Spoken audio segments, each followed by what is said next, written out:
sobra-sobrang order ng tissue. Yan ang sinita ng Commission on Audit o COA sa Social Security System o SSS dahil sa pagbili nito ng tissue na umabot po ng 13 million pesos ang halaga.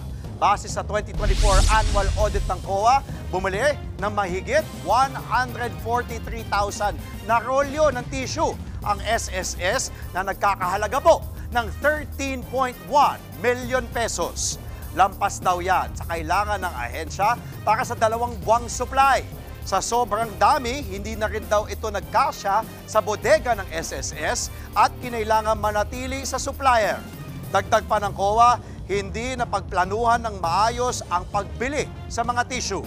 Wala pang pahayag tungkol sa audit report ang SSS.